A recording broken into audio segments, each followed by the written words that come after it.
दिनै जोबोद गोजोननाय मोनबाय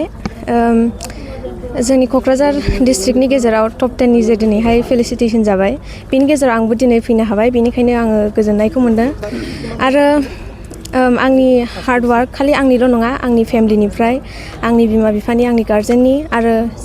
आंनि कलेजनिफ्राय आंनि टिचारफोरनिफ्राय आं गोबां हेल्प मोननायखाय आङो दिनैहाय गोजोननायखौ मोनबाय आरो दिनै आङो बिसिम गसंफैनो हाबाय आरो आङो नेक्स्टआवबो बेबायदिनो एचिभ खालामलांबाय थानो हागोन होननानै आङो आसा खालामो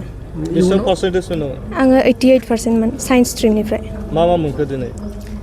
दिनैहाय मोनसे साइटेसन मोनबाय आरो नैबे आर'नाइजोंहाय मान बावनायखौ मोनबाय आरो केश 20,000 मोनबाय दिनै इयुन समाव मा थांखि लानानै बा मा फरायनो सानदों दा आङो मेडिकेलाव थांनो थांखिखौ लादों बेनिखायनो आङो नीटनि थाखाय कचिं लागासिनो इन्टिग्रेटेड स्कुलाव 1 इयारनि थाखाय कचिंखौ लागोन आरो नैबेबायदि टप 10 मोननो थाखाय जोंनि माखासे इयुन जोलै गथ'फोरखौ माबायदि फरायनांगौ होननानै सानो मा फोरमायगोन बेनो जे कनसिस्टेन्सिखौ लाखिनानै फरायनांगौ आरो जे दिनैनिखौ दिनैनो फरायनांगोनै डेलिनिखौ मेनटेन खालामलांबाय थानांगौ जेन' माने बेकलग बा मा होनो बेखौ गेप थालाङा आरो डेलिनिखौ डेलि मेनटेन खालामलांबाय थानांगोन जोबजासे हार्डवार्कखौहाय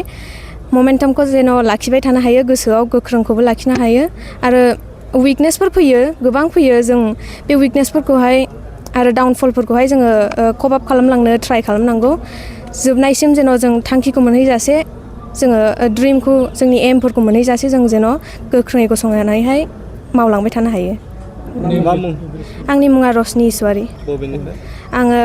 गसाइगावनि हावरियापेट मुंनि मोनसे गामिनिफ्राय आरो गसाइगाव साइन्स एकाडेमि मुंनि कलेजाव आं फरायदोंमोन